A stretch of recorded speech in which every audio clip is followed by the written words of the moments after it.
बिस्मिल्लाहिर्रहमानिर्रहीम। अस्सलाम वालेकुम। मैं मोहम्मद फ़राज़ हूँ और आप देख रहे हैं करंट अफेयर्स विद फ़राज़। जनाब, आज की हमारी वीडियो भी हस्बे मामूल दो पार्ट्स पर मुश्तमिल होगी। पहले पार्ट में पाकिस्तान की जो खबरें हैं, पाकिस्तान के अंदर क्या चल रहा है, हालात हाज़रा क्या हैं, इसके ऊपर गुफ्तगू करेंगे। और दूसरे पार्ट में हस्बे मामूल जो फ़लस्तीन और इसराइल की इस वक्त जंग चल रही है, वहाँ पर क्या हो रहा है, क्या चल रहा है, हमास का क्या रिएक्शन है, कि किस तरह का हमास जो है जवाब दे रही है, इसके ऊपर भी बात करेंगे। आगे बढ़ने से पहले अब तमाम मैं बात से गुजारिश करना चाहूँगा कि चैनल को लाजमी सब्सक्राइब कीजिएगा अगर वीडियो पसंद आए तो, और चैनल वीडियो को लाइक और शेयर भी कीजिएगा और कमेंट सेक्शन में अपनी राय से ज़रूर मुस्तफ़ीद कीजिएगा। अगर आप मुझे फेसबुक पेज पर मुलाज़ा करें तो मेरे पेज को लाइक और शेयर करना मत भूलिएगा। जनाब, आज पाकिस्तान के हवाले से अगर देखा जाए तो सबसे जो टॉप न्यूज़ है वो है चेयरमैन इमरान खान साहब के खिलाफ साइफर केस का जेल ट्रायल जो है उसको इस्लामाबाद हाई कोर्ट ने रोकने का हुक्म जारी किया है। इसके पीछे वजूहात क्या हैं जनाब? आपको याद होगा कि जब एक खसूसी अदालत की तश्कील हुई, इससे पहले कानून के अंदर अमेंडमेंट की गई थी पिछली हुकूमत की जानिब से, जो कि PMLN की हुकूमत थी।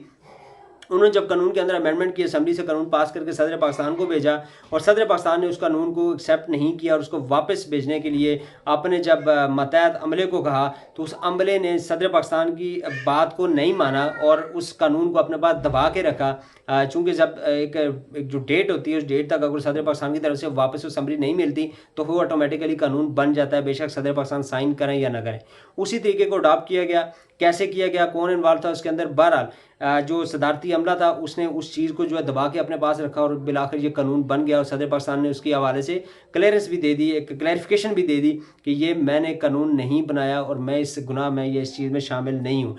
जनाब, जब कानून बन गया उसके बाद जब खसूसी अदालत की तश्कील हुई तो उसका भी एक प्रोसेस है कि कैसे आपने आला अदलिया से मशावरत करनी है, कैसे वफाकी काबीना ने इसकी मंजूरी देनी है, और पूरा ड्यू प्रोसेस है। आप सारे मीडिया पे सुन रहे होंगे, सुनते होंगे कि ये कैसे कैसे हुआ। जनाब, सारे प्रोसेस को जो है वो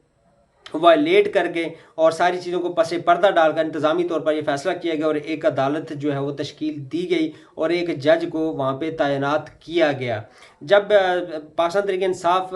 ने इस मामले को जस्टिस आमिर फ़ारूक साहब की अदालत में जो है वो इसके ख़िलाफ़ जो है केस दायर किया, तो जस्टिस आमिर फ़ारूक साहब ने हस्बे मामूल, चूँकि पाकिस्तान तहरीक इंसाफ को इंसाफ देना जस्टिस आमिर फ़ारूक साहब के लिए मुमकिन नहीं है। उनके जो भी फैसला पाकिस्तान तहरीक इंसाफ के खिलाफ आप देखेंगे तो उसमें हमेशा पाकिस्तान तहरीक इंसाफ को उन्होंने भरपूर नुकसान पहुँचाने की कोशिश की है। आपको याद होगा 9 मई 2023 को जब इमरान खान साहब को अदालत के हाथे से शीशे तोड़कर गिरफ्तार किया गया था, उस गिरफ्तारी को भी जस्टिस आमिर फ़ारूक साहब ने कानूनी करार दिया था। हालांकि बाद में सुप्रीम कोर्ट ऑफ पाकिस्तान ने उस गिरफ्तारी को गैर कानूनी करार दिया था। उसके बाद बहुत सारी और मिसालें आपके सामने हैं। जस्टिस आमिर फ़ारूक साहब को कई दफ़ा दरख्वास्त दी गई पाकिस्तान तहरीक इंसाफ की जानिब से कि इमरान खान आपके ऊपर अदम एतमाद का इजहार करते हैं और कहते हैं मेरा कोई केस जस्टिस आमिर फ़ारूक साहब ना सुने क्योंकि मुझे उनसे इंसाफ की कोई उम्मीद नहीं है। इसके बावजूद जस्टिस आमिर फ़ारूक साहब ही पाकिस्तान तहरीक इंसाफ और चेयरमैन PTI के सारे केसेस अपने पास रख कर बैठे रहे और उसके ऊपर हफ्तों महीनों तक फैसले महफूज रख कर फैसले नहीं दिए। और फिर जब पिछला जो तोशा खाना वाला केस था उसमें बार बार पाकिस्तान तहरीक इंसाफ की अपीलों के बावजूद उसी जज के पास केस को दोबारा भेजते रहे, ट्रायल का उसी को हुक्म देते रहे, उसी को कहते रहे जिसके ऊपर अदम एतमाद का इजहार पाकिस्तान तहरीक इंसाफ ने कर दिया था। जस्टिस आमिर फ़ारूक साहब ने इस केस में भी वही किया और जस्टिस आमिर फ़ारूक साहब ने इस सारे प्रोसेस को जो इस इंतज़ामी फ़ैसला था अदालत की क्रिएशन का जो कुछ भी था, इस सारे मामले को कानूनी करार दिया। जब कानूनी करार दिया फिर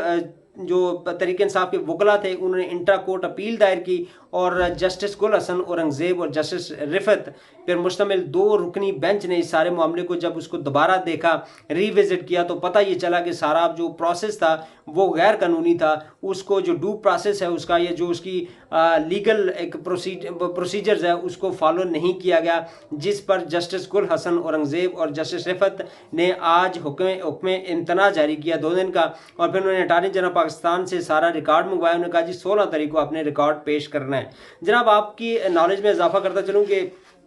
कल ही सारे मामले वो चूँकि हुकूमत को अपनी गलती का एहसास था, हुकूमत ने उस मामले को फिल करने के लिए कल वफाकी काबीना से इसकी मंजूरी ली और जेल ट्रायल को एक जो उसका एक ड्यू प्रोसेस था उसको कंप्लीट करने के लिए कल ही उसकी मंजूरी दे दी, वफाकी काबीना ने मंजूरी दे दी।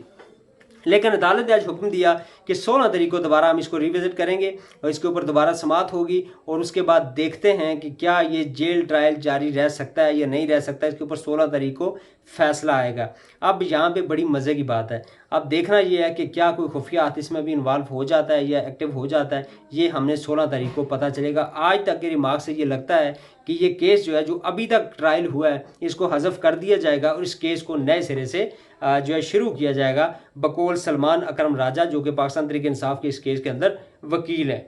ये अब परसों जब अटॉर्नी जनरल पाकिस्तान सारा रिकॉर्ड पेश करेंगे कि कैसे कैसे हमने अदालत की क्रिएशन के लिए जो कुछ किया, कैसे मीटिंग्स हुई, क्या कुछ हुआ, असम्बली कैसे मूव हुई, ये सारा जब रिकॉर्ड अदालत के सामने आएगा तो फिर इस हवाले से अगला क्या हुक्म आता है वो इंशाअल्लाह अज़ीज़ सामने आ जाएगा। जनाब दूसरी तरफ हुकूमत को जब ये भनक पड़ चुकी थी कि इस तरह का फैसला आ सकता है, तो उन्होंने इमरान खान साहब की गिरफ्तारी दूसरे केस में, जो 190 मिलियन पाउंड वाला जो अलकादर यूनिवर्सिटी वाला केस है, उसके अंदर उनकी गिरफ्तारी डाल दी। और इस हवाले से भी आज जो लतीफ़ खोसा हैं, जो वकील हैं इस केस में, उन्होंने शायद कोर्ट के अंदर इसको भी चैलेंज कर दिया है। इसके ऊपर क्या फ़ैसला आता है आने वाले दिनों में पता चल जाएगा। लेकिन एक चीज़, सिस्टम जो इस वक्त प्ले कर रहा है, ऐसा लग रहा है कि ये फैसला तो डेफिनेटली कर लिया गया कि इमरान खान को इलेक्शन से बाहर हमने रखना है, लेकिन एक ज़ात ऊपर भी बैठी है, वो क्या फ़ैसला करती है ये वक्त बताएगा। जनाब दूसरी तरफ मोहम्मद अली दुरानी, जो कि मुशर्रफ की हुकूमत में वज़ीर इत्तलात थे, मैं इनको तब से जानता हूँ। मोहम्मद अली दुरानी साहब जो हैं, उन्होंने कौमी हुकूमत का एक नया फार्मूला पेश किया है कि जनाब अब जो हुकूमत की रिक्वायरमेंट है, पाकिस्तान के मौजूदा सियासी हालात को अगर सामने रखें तो इस वक्त जो रिक्वायरमेंट है वो ये है कि सारी जमातें मिलकर एक हुकूमत बनाएं और उस हुकूमत में जिस जमात के पास सबसे ज़्यादा सीटें हों, वज़ीर-ए-आज़म उसका होना चाहिए। वैसे देखने में अगर देखा जाए तो बहुत अच्छी बात है। अगर आपने इस सिस्टम को सियासतदानों ने चलाना है और सियासतदानों के ही कंधे पे अपनी जिम्मेदारी डालनी है, तो फिर इसका बेहतरीन सलूशन मेरी नज़र में भी यही है कि सारे मिलकर बैठें, इस मुल्क की इकानमी को सीधा करें, गैर जमहूरी जो कुव्वत हैं उनका रास्ता हमेशा हमेशा के लिए बंद करें। और ये तभी मुमकिन हो सकेगा कि जब सारी सियासी जमातें मिलकर बैठेंगी और इसके ऊपर कोई फ़ैसला करेंगे और मुतफ़िका फ़ैसला होगा, तो तब जाके ये मामला जो रुकेगा। अदरवाइज़ 75 साल से जिस तरह निज़ाम चलता आ रहा है वैसे ही चलेगा। मैं मोहम्मद अली दुरानी साहब की इस बात से 100% मुत्तफ़िक हूँ, लेकिन क्या ये हालात उसके लिए साजगार हैं? क्या एक बड़ी जमात जिसके साथ 81% पाकिस्तान की आवाम खड़ी है, क्या उस जमात को इस इत्तेहाद के अंदर शामिल किया जा सकता है? क्या ऐसी सूरत हाल में ऐसा इत्तेहाद मुमकिन है? जो कुछ फसाइयत इस वक्त मुल्क के अंदर हो रही है, जो कि हर जी शऊर शख्स ये जानता है कि ऐसा अभी इन हालात में एटलीस्ट मुमकिन नहीं है। मोहम्मद अली दुरानी साहब का ये जो फार्मूला है, ये आम हालात में अगर हम ये फस्तायत ना हो रही होती तो ये काबिल अमल इसको होना चाहिए था,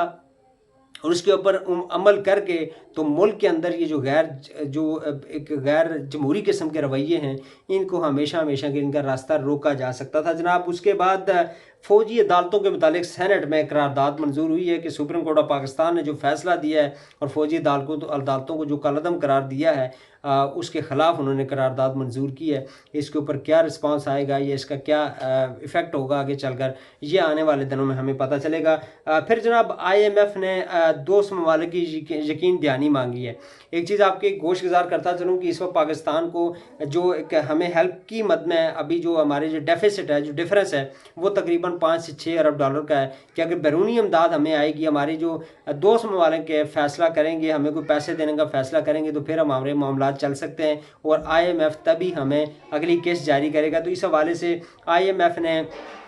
जो है वो दोस्त ममालिक की यकीन दहानी मांगी है और जो UAE के सफ़ीर हैं उन्होंने यकीन दहानी करवा दी है कि हम 2 अरब डॉलर जो भी उनकी तरफ से एक्सपेक्टेड थी इमदाद वो देने की कोशिश करेंगे। इसी तरह बाकी जो सऊदी अरेबिया है, चाइना है, इन सब से भी जो निगरान हुकूमत है वो यकीन दहानी लेने के लिए अब एक्टिव हो चुकी है। ये तो थी जनाब पाकिस्तानी खबरें, पाकिस्तान में आज क्या हुआ या क्या कुछ चल रहा है। अब जनाब आते हैं इस वीडियो के दूसरे पार्ट की तरफ कि इसराइल इस वक्त क्या कर रहा है। और ये 7 अक्टूबर से ये जो मामला चल रहा है मिडल ईस्ट, इस वक्त भी यकीन जाने कि हम लोग इसको असेस नहीं कर पा रहे, लेकिन दुनिया एक ऐसे जंग के दाने पर आ खड़ी हुई है कि जिसको शायद अगर फौरी तौर पर रोका ना गया तो आने वाला जो चंद हफ्ते हैं या महीने हैं उसके दौरान मिडल ईस्ट में एक ऐसी आग भड़केगी जो अल्लाह ना करे आने वाले चंद महीनों में पूरी दुनिया को अपनी लपेट में ले सकती है, चूँकि इस सारे खित्ते के अंदर आलमी ताकतों के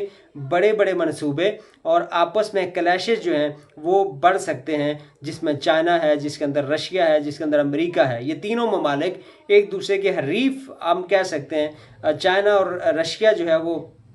अमेरिका के लिए काबिल कबूल नहीं है और अमेरिका जो इन दोनों के लिए इस खित्ते के अंदर काबिल कबूल नहीं है। तो इस सारी चीज़ को अगर सामने रखें तो ये खित्ता जो है एक ऐसी चिंगारी बन सकता है कि पूरी दुनिया को अपनी लपेट में ले सकता है। जनाब इसराइल वाले इस वक्त गज़ा के ऊपर तो जो कुछ कर रहे हैं सो कर रहे हैं। उन्होंने नबी करीम सल्लल्लाहु अलैहि वसल्लम की शान में गुस्ताखी भी शुरू कर दी है। हमारे मुंह में खाक, उन्हें नबी करीम सल्लल्लाहु अलैहि वसल्लम की शान में गुस्ताखी भी शुरू कर दी है। और ये इस वक्त अगर कोई ये समझ रहा है, कोई मुसलमान ये समझ रहा है कि ये सिर्फ अहले फ़लस्तीन की जंग है या गज़ा वालों की जंग है, तो मेरे ख्याल में उसका और मेरा ईमान, मतलब हम सब जो कुछ भी इस हवाले से अगर कोई हम समझ रहे हैं तो हमारा ईमान ख़तरे में है। उसकी वजह यह है कि अब हदफ गज़ा नहीं रहा है, अब हदफ जो है आलम इस्लाम है और आपका ईमान है। ये अब ये चीज़ जो है ये सिर्फ गज़ा तक महदूद नहीं रही, ये हमारे इस्लाम और हमारे ईमान के भी अब दरपे हैं। ईरान में जहाद के लिए इस वक्त रजिस्ट्रेशन जारी है।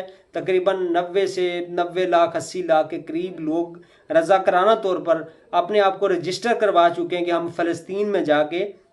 जो है वो जिहाद करना चाह रहे हैं। जनाब इसराइल कैसे नबी करीम सल्लल्लाहु अलैहि वसल्लम की शान में गुस्ताखी कर रहा है, ये बड़ी अहम खबर है। इसराइल वाले गाने उन्होंने बनाना शुरू कर दिए हैं, सॉन्ग्स बनाना शुरू कर दिए हैं। और ये थोड़ी देर पहले ये गाना मैंने एक हमारे बड़े वेल इन्फॉर्म्ड साफ़ी हैं जनाब अली हैदर साहब जो है उनकी मैंने चैनल पे भी ये गाना जो सुना है, उन्होंने सुनाया है अपनी वीडियो में कि इसराइल वालों ने गाने बनाए हैं, बरह रास्त नबी करीम सल्लल्लाहु अलैहि वसल्लम की गुस्ताखी कर रहे हैं और अपने गानों में मुसलमानों पर तंज कर रहे हैं कि हमारे पास तो बम है, हमारे पास तो बड़े बड़े बम हैं, आपके पास क्या हैं? जल परियां हैं आपके पास जल परियां हैं। तुम्हारे मोहम्मद क्या तुम्हें बचाने आएंगे सल्लल्लाहु अलैहि वसल्लम? हम लोग आप लोगों का कीमा बना देंगे। ये वो अपने गानों में मुसलमानों को मुखातिब करके कह रहे हैं कि हम देखते हैं कि आपके मोहम्मद आपको बचाने आएंगे सल्लल्लाहु अलैहि वसल्लम या नहीं आएंगे। हमारे पास तो बड़े बड़े बम हैं, आपके पास क्या जल परियां हैं? देखते हैं आपके मोहम्मद आपको बचाने आते हैं या नहीं आते। वो इस हद तक जाकर आप हमारा मजाक उड़ा रहे हैं। जनाब दूसरी तरफ हमास ने भी तारीख में जितने भी हमले होते रहे इसराइल की तरफ से गज़ा के ऊपर, उसमें हमास एज सच इसराइल का कुछ नहीं बिगाड़ सकी। जो सीधी सिंपल बात है कि छोटा मोटा नुकसान होता था इसराइल का या नहीं होता था, और कुछ अरसे के बाद वहाँ पे अक़वाम मुत्तहिदा इंटरवीन करके या यूरोपीय ममालिक इंटरवीन करके तो जंगबंदी करवा देते थे और फिर जो है वो सारा मामला यूं का तूं चलता रहा 1948 के बाद। इस दफ़ा ये कोई ऐसा अजीबोगरीब किस्म का रिएक्शन आया गया है, ऐसा अजीबोगरीब किस्म का हमास ने जवाब दिया है कि पूरे जो यूरोप की दुम पे एक तरह से पाँव आ गया है। उन्हें महसूस हुआ है कि यार हमास तो नाकाबिले तस्खीर बन चुका है। अब हुआ क्या है जनाब, गुज़श्ता रात इसराइल का जो वज़ीर दफ़ा है उसने बयान जारी किया कि हम चंद घंटों के बाद गज़ा के ऊपर हमारा मुकम्मल कंट्रोल हो जाएगा और हमास से हम गज़ा को मुकम्मल तौर पर छीन लेंगे, उनसे कंट्रोल हासिल कर लेंगे। अभी उसका ये बयान देने के चंद ही लम्हों बाद मुजाहिदीन की जानिब से बड़े लेवल पर तल हबीब जो कि इसराइल के सेंटर में वाक़ है और ये इसराइल का दारुल खिलाफा है, उस पर रॉकेटों की बारिश की गई और इस कदर शदीद रॉकेट्स जो है वहाँ पे बरसाए गए, एक आसमान से आग बरसाई गई इसराइलियों के ऊपर कि वहाँ पे लोग जो हैं वो परेशान हो गए। इसराइली अपने घरों से निकलकर भागने लगे, मौत का समा वहाँ पे जारी हो गया, मौत का समा वहाँ पे नज़र आने लगा इसराइल के अंदर। ये तल अबीब के अंदर की मैं बात करूँ, तल अबीब में हुआ क्या यहाँ पे अच्छा इसको एक चीज़ आप याद रखें कि ये बहुत बड़ा अल्लाह ताला की तरफ से हमास के लिए एक बहुत बड़ी मदद आप इसको कह सकते हैं कि इसराइल का जो आयरन डोम सिस्टम है जो कि उसका दिफाई निज़ाम वहाँ पे इंस्टॉल्ड है, ये इसराइल की सरहद के बिल्कुल करीब है कि जैसे ही कोई एक्सटर्नल कोई थ्रेट होता है, कोई ड्रोन जाता है, कोई रॉकेट जाता है, कोई मिसाइल अगर इसराइल की जानब जाता है तो इसराइल की सरहदों के चूँकि करीब हैं और ख़ाली एरियाज़ में वो इंस्टॉल्ड है आयरन डोम, तो वो सरहद से पहले ही मिसाइल निकलते हैं आयरन डोम से, और उस सारे बाहर से आने वाला जो खतरा है, जो थ्रेट है, ड्रोन है, कोई रॉकेट है या मिसाइल है, उसको इंटरसेप्ट करता है और उसको वहीं पे तबाह कर देता है, आबादी तक नहीं जाने देता। अब इस दफ़ा हमास ने ऐसी स्ट्रेटजी बनाई है, और अल्लाह ताला की मदद इसमें नो डाउट के शामिल हाल है, कि एक ऐसी स्ट्रेटजी है, ऐसे तरीके से वो फायर करते हैं कि आयरन डोम को चकमा देकर वो मिसाइल जाकर सीधे के सीधे गिरते हैं वहाँ पे इसराइल के अंदर। और इसराइलियों की इस वक्त वो हालत है, वो बेचारे परेशान हैं, डर रहे हैं, रातें जो जाग कर गुजार रहे हैं कि हम बचें कैसे, करें क्या, किस तरह हम जो है इनसे निकलें। और बड़ी तादाद में इसराइल में जो बाहर से आकर लोग आबाद हुए थे, जिनको ज़बरदस्ती ला के आबाद किया गया था यहूदियों को, वो सारे के सारे वहाँ से निकल कर भागना शुरू हो गए हैं और रिटर्न टिकट उनके पास नहीं है। ये बड़ी अहम बात है कि जो इसराइल में बाहर से आकर बसे थे, कोई अमेरिका से आया था, कोई जो है फ्रांस से आया था, कोई कहाँ से आया था, क्योंकि जब इसराइल को बनाया गया गैर कानूनी तौर पर, एक बदमाशी से इसराइली रियासत को क्याम उसका क्याम अमल में लाया गया, तो उसके बाद पूरी दुनिया से यहूदियों को इकट्ठा करके इसराइल में लाया गया कि ये आपकी मुकद्दस सरजमीन है, ये आपसे हज़ारों साल पहले छीन ली गई थी, आप यहाँ पे आकर रहें, आपने यहाँ पे आबाद होना है। और वो सारे के सारे लोग अब वहाँ से भागना शुरू हो गए हैं, क्योंकि इसराइल जो इस वक्त जो वहशियाना किस्म की बमबारी वो कर रहे हैं फ़लस्तीन के ऊपर, बच्चों को नहीं बख्श रहे, बड़ों को नहीं बख्श रहे, औरतों को नहीं बख्श रहे,